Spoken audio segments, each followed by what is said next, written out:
Okay, so have you guys been walking down the hall or walking past a friend and you say, hey, how's it going? You wave to them and they go, it's going good. You're like, wow, they're totally lying. But you don't want to stop and be like, hey, what's going on? Because you're busy, so you just kind of walk by.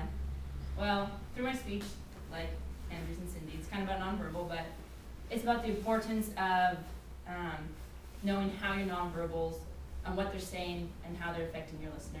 I know a lot of times I'll be talking to a friend, and they'll be talking to me, and I'm like, yeah, cool, that's really interesting. And afterwards, like, you didn't care, did you? And I'm like, no, how could you tell? And they're like, your nonverbals totally told me. I'm like, great. So just my main point is that your nonverbal message can convey your emotions that may be hidden. My two main points are that people don't really understand that nonverbal communication expresses their true feelings, and that by not talking face to face, you can't really see someone's nonverbal, so you don't truly know how they're feeling. So my first main point is that people don't understand that their messages, nonverbal messages, express their true feelings. And a lot of times we'll say one thing, but our actions say something else, but we're not really aware that our actions are saying that. And from a quote by Max Kirch, he wrote a paper on communications across the cultures. He says that the most obvious form of nonverbal communication is gestures. So, you can see a friend and you're like, hey, how's it going? And they like totally just and like ooh like that and run away. By their gesture, you can tell that they didn't want to see me. In another case, you can see a friend and they can run up and give you a hug and things are going great. Wow, by that hug you can tell, things must be going pretty great for you, my friend. Nonverbal communication is kind of like a natural thing. We just kind of naturally have it. Like right now, I'm kind of going like this. I'm not really aware that I'm doing it, but it's kind of something that naturally happens to me when I talk. Joseph A. Vito of the Nonverbal Community Reader writes that many people just aren't aware of how their faces look to others. Some people have no idea that when they think their faces are expressionless, others see a half smirk because their features are arranged that way. So I kind of compared nonverbals to like our senses. We're aware that we have them, like I'm aware that I'm breathing, but I'm not like aware that I'm using them. And so like a lot of times you'll be talking to someone and you're not aware that your face is, I'm like, wow, that person's really stupid, or like people can totally tell. And I think a lot of times in our world today, it's ran by like technology, like text messaging. I love text messaging.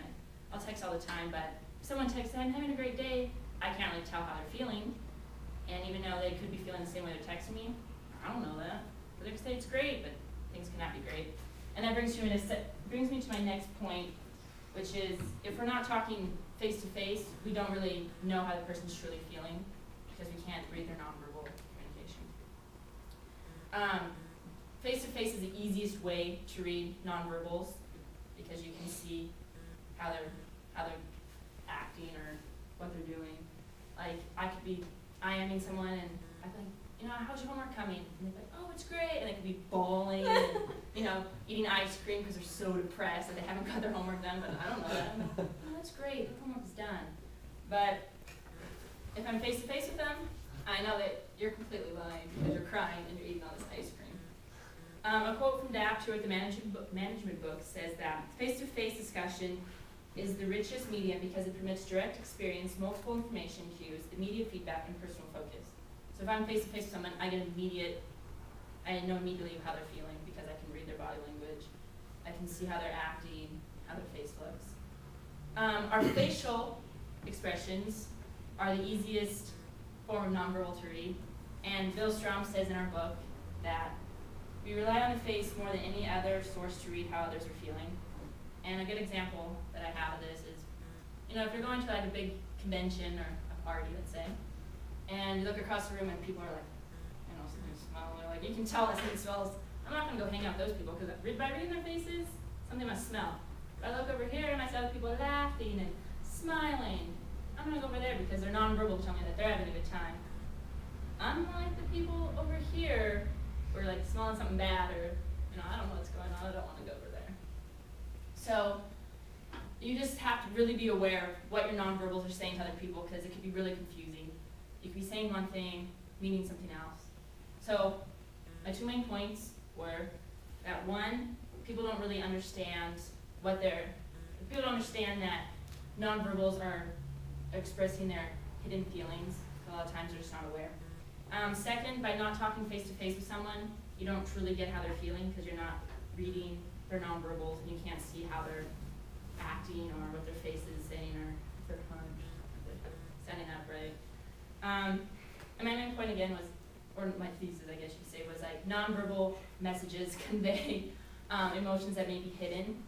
So, you know, just be aware of what you're doing and what you're saying to people or how you're acting, because if someone goes, hey, how's it going? And you go, good. You know, people are going to know that things are not going good. So just be aware that your nonverbals really do convey your true message.